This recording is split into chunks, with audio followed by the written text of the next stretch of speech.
Olá, muito bem-vindo ao Estilo e Saúde. Dificuldades para respirar ou falta de fôlego para realizar atividades simples, como subir uma escada ou andar por pequenos percursos, por exemplo. A doença pulmonar obstrutiva crônica está entre as principais causas de mortes no mundo. Ela limita a capacidade de respiração e prejudica bastante a qualidade de vida da pessoa. Infelizmente, apesar da gravidade, é uma doença silenciosa e pode levar muitos anos para ser diagnosticada.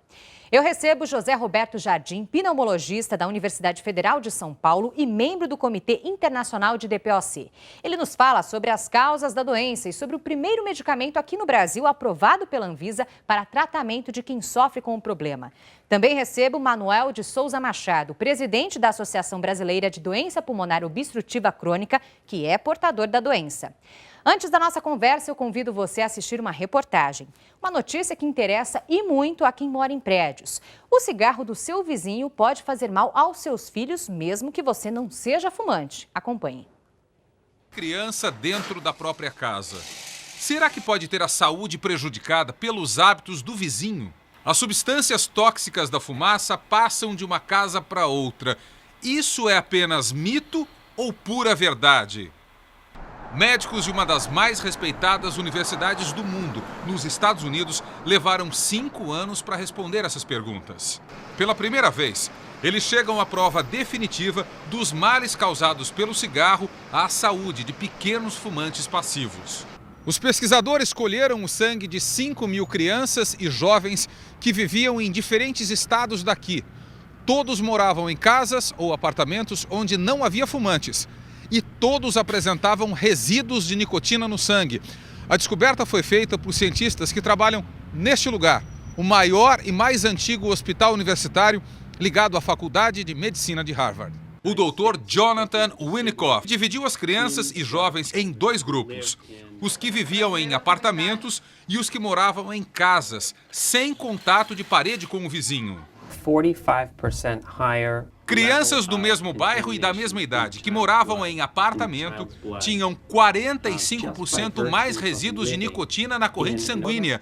Lembrando, eles moravam em residências de não fumantes. Children who lived in non-smoking units. A fumaça atravessa paredes? Pergunto para o médico. Ele diz que sim e sugere um exemplo. Imagine 2 casas geminadas ou 2 apartamentos colados um ao outro. A fumaça do cigarro do vizinho passa por debaixo da porta, pelas frestas das janelas e pelas paredes também, diz o cientista. O estudo de Harvard reforça os argumentos de quem defende a proibição do fumo em locais fechados, inclusive dentro da própria casa. Eu concordo com a proibição, diz o não fumante. O universitário fumante diz que evita acender cigarro dentro de casa.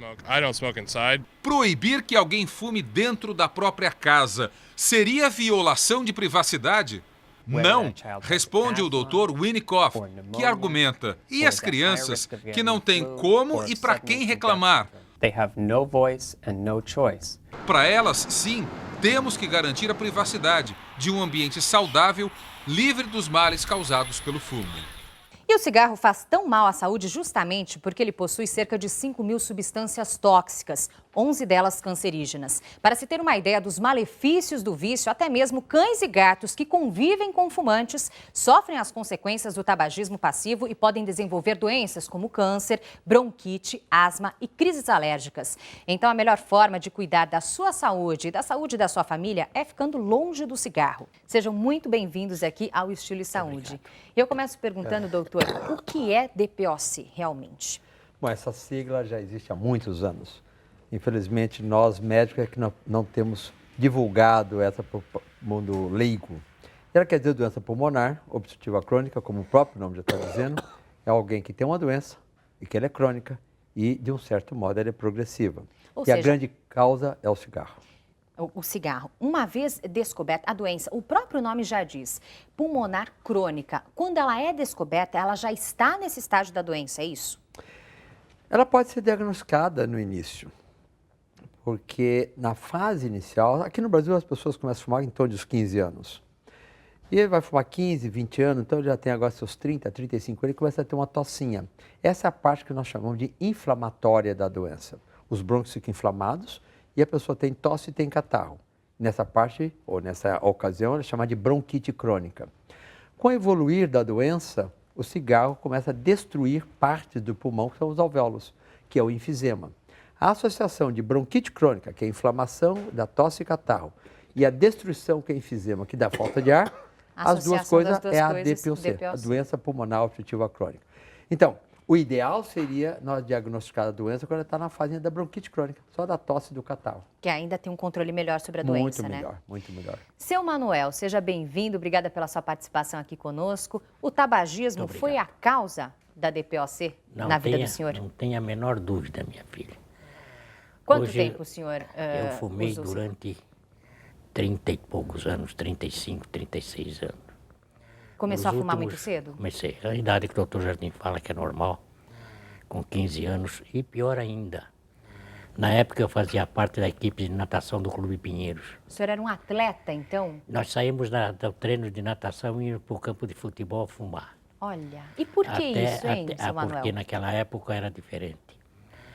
Naquela época se dizia que para o cidadão mostrar que era homem tinha que aprender a fumar. Era a época daqueles grandes comerciais, aqueles comerciais com uma superprodução, onde mostrava o cigarro como um símbolo aí de virilidade até. De machismo.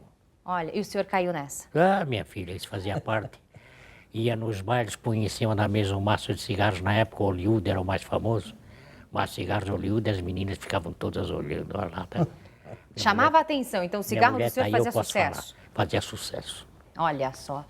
Então era uma época em que fumar não era um vício, era um símbolo de homem. Ah, é o que o senhor acaba ouvindo muito no consultório? Muito, esse é o habitual.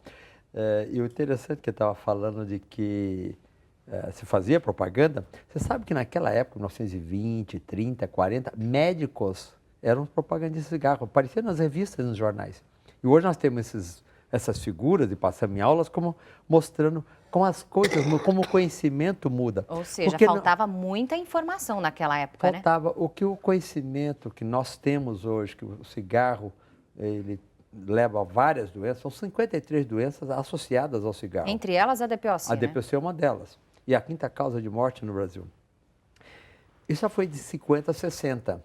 Mas a primeira vez que alguém, ou um governo, oficialmente aceitou ou divulgou que o cigarro era prejudicial à saúde foi em 64, foi o governo americano. A partir dali que as políticas mudaram em relação aos países. Uns mais rápido, outros mais devagar. Mas já sabia isso em torno de 50, 60, os médicos já sabiam, mas os governos não admitiam. Agora, até que a geração, por exemplo, do senhor Manuel, tomasse consciência daquele alerta que as autoridades faziam, isso rendeu uma DPOC, não, seu Manuel? Mas o pior é que a força do tabagismo era grande.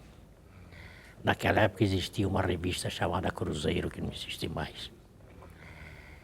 E foi feita uma reportagem com o ex-presidente da República, o Venceslau Braz, quando ele completou 90 anos.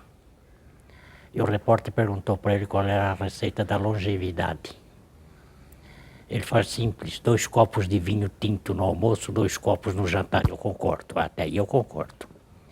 E 2 maços de cigarro petit londrinos. Olha só, isso daí era uma receita para longevidade? Para longevidade. Então, se eu lia uma coisa que o cigarro não faz mal. Posso Olha, fumar? E para ilustrar até essa conversa que estamos tendo aqui sobre o tabagismo e começar o vício muito cedo, eu vou pedir para que coloquem um VT no ar ilustrando toda essa situação. Acompanhem. Ela tinha apenas 10 anos quando começou a fumar.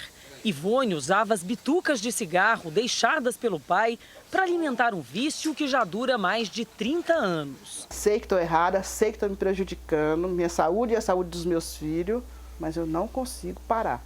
Por causa do cigarro, o pai morreu de câncer. A filha não conseguiu frear o vício. Fumou na gravidez, na maternidade e hoje não se controla, nem mesmo quando está junto com os filhos menores, que se tornaram fumantes passivos. O Luan teve problema respiratório, ficou em observação no hospital e o médico falou que se eu não parasse de fumar, ele morreria. Uma pesquisa americana mostra o que cientistas brasileiros já sabiam: os perigos do fumo de terceira mão.